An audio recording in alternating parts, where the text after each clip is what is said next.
So finally sitting here talking about Daredevil Born Again season 2. So there will be some, well, not even some spoilers going on. So I honestly, this is a very much improved season from last year. I didn't dislike last season of the first season like some people. You could tell that there were some creative overhauls in the middle of the series, and like if you know that, I think it's obvious. If you don't, I think you might think that the season just a little a little off. But yeah, this season I'm enjoying a lot more. Charlie Cox and Vincent D'Onofrio, they've been doing this since what 2015, so like a decade now. Minus a little break between the Netflix and the MCU shows. Um, Charlie Cox, like you said, he's of course saw his Daredevil. This season he's more Daredevil than anything, since circumstances require him to be more Daredevil than like Matt Murdock. But it's a little nice when you get those moments when he's not in costume, just kind of doing stuff. But this he's mostly in costume. Vincent D'Onofrio, of course, always good. I'm I'm kind of liking this season of Kingpin a bit more than I guess others, because it's like season three, the Netflix one. It's like he's more, since he's just fully embraced like him being a criminal. He's not doing like the whole like wishy washy thing like he always used, like he did like the first the first season of Daredevil, and like last season with him being the mayor. He was kind of like, no, I'm gonna clear my act, but hey, like I still want to be a criminal. I don't like abiding by the law. So this season he's just fully embraced like, no, I'm a criminal. I'm the mayor. I'm gonna basically, just run rampant as much as I can, being the mayor. Even though like they make a point saying like, yeah, you're the mayor, but that's cool in some regards, but you still got people above the food chain, since like there's more like MCU connections, since he seems to be working for Valentina De Allegra, whatever her name is, the character played by Julie Louis Dreyfus, the one that was in Thunderbolts and it's popped up a few times with the streak in her hair. So that's only kind of like, I guess you say the only kind of plot point I'm kind of like confused on. Maybe not confused. I'm just waiting to see how it plays out, because it's like, do you really need like do you really need the mayor to do what you need to, like running like assuming running guns to other countries to, like, I guess, to start regime change? Like, do you need the mayor to do that? It seems like, since we got a lot of pool, it seems like you could just do that on the sly. Nobody would care or notice. I guess also circles back. Like, I guess this season takes place after the Thunderbolts, which I never expected like them like crossover, because that'd be ridiculous. Just be like in the middle of episode like three, and all of a sudden people start turning to like shadows and stuff like that, like in the events of the Thunderbolts. But yeah, so Matthew Lillard is kind of like the connection between Wilson Fisk, Kingpin, and Valentino, whatever her name is. Matthew Lillard's cool, of course, but he's not like, he hasn't really done much other than being like that goofy like trickster dude who's like, I have more power than you, so I'm just gonna be like rude and gauche and everything like that.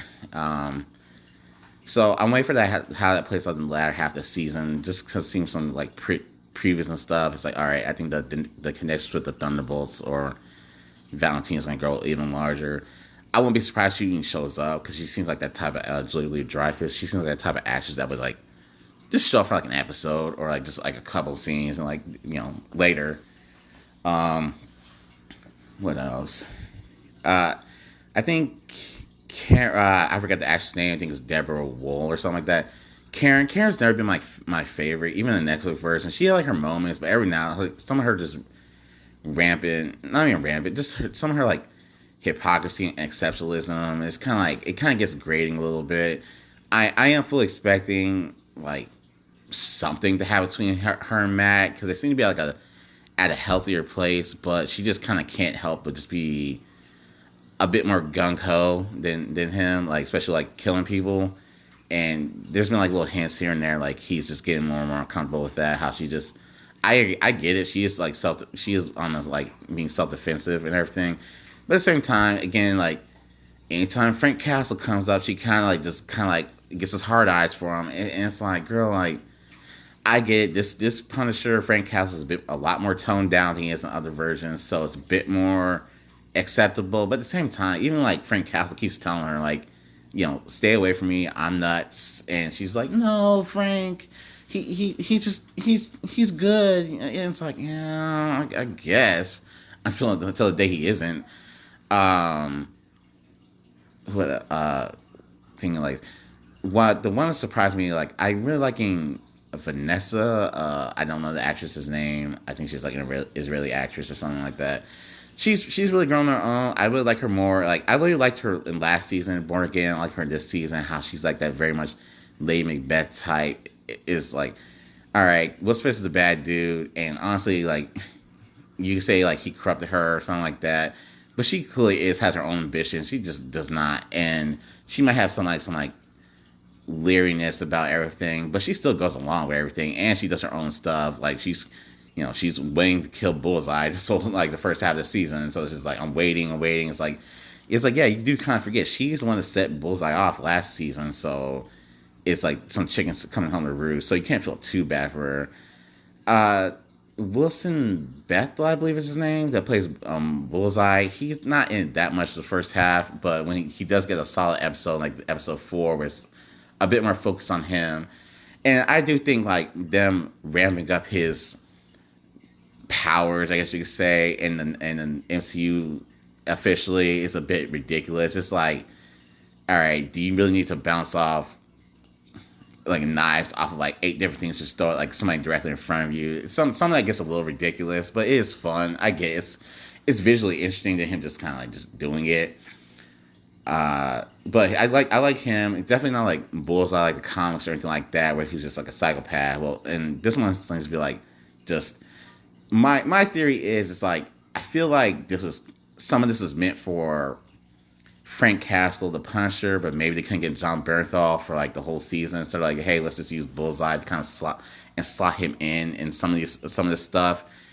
Like I do like that he has a personal vendetta against Vanessa. I mean, he doesn't like Will Smith either, but he seems to really be after Vanessa. I think that sets him apart and gives him his own like agency. Because one thing I do kind of agree with a lot of people is like, hey, maybe we should not, maybe we should focus on other people, other villains, and besides Wilson Fisk. Not that he's like not intriguing or anything like that, or can carry a show, but it is like, man, Daredevil has a lot of other villains you could use, and maybe it's time to kind of get to that. Now they're officially in the MCU, you can be a bit more fantastical, like I'm just saying, like the Owl or something like that.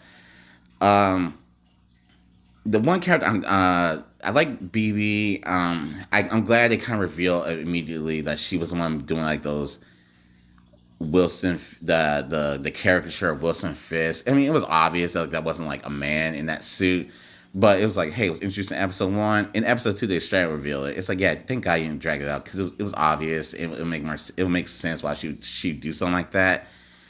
The other guy was like, what is his name? Played by James Gandolfini's son. That's a little deputy mayor guy.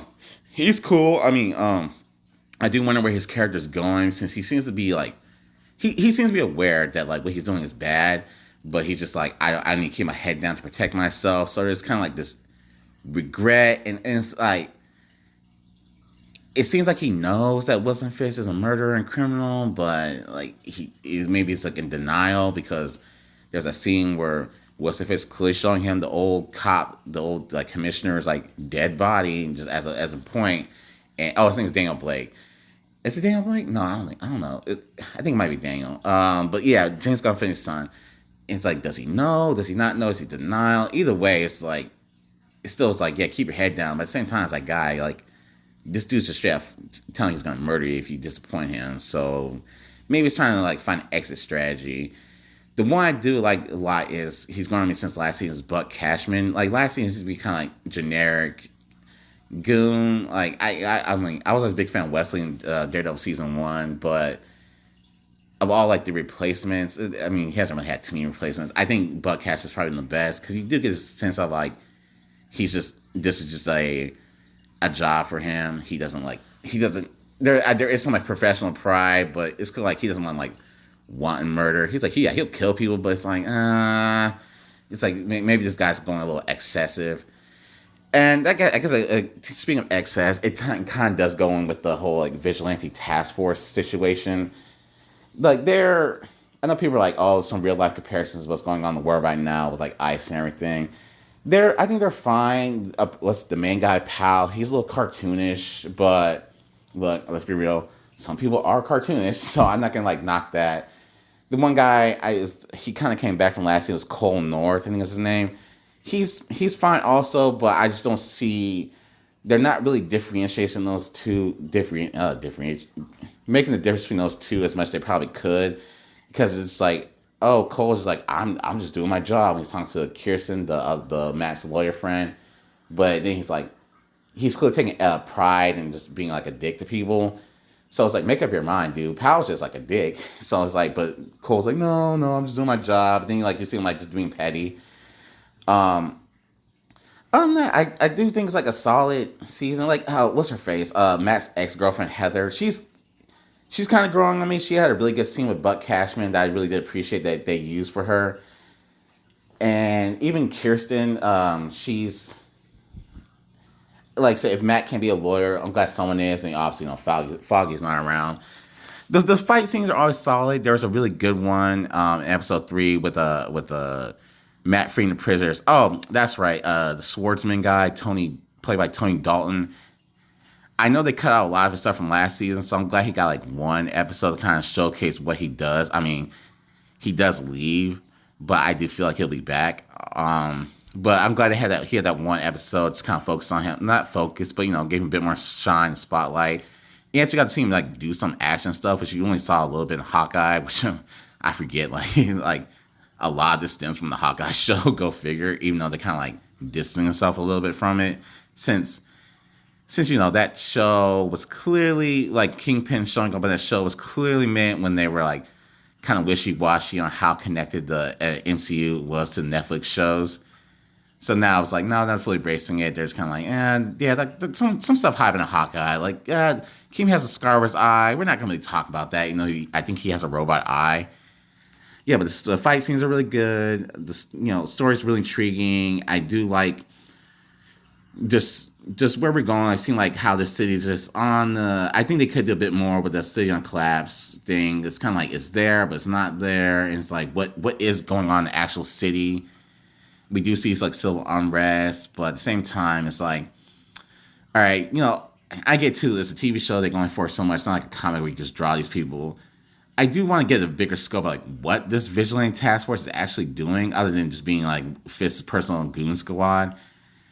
But honestly, so like I said, solid first half. I'm looking forward to the second half, and I hope I'll try to do more of these like thoughts and feelings after each episode compared to like the first 4 episodes.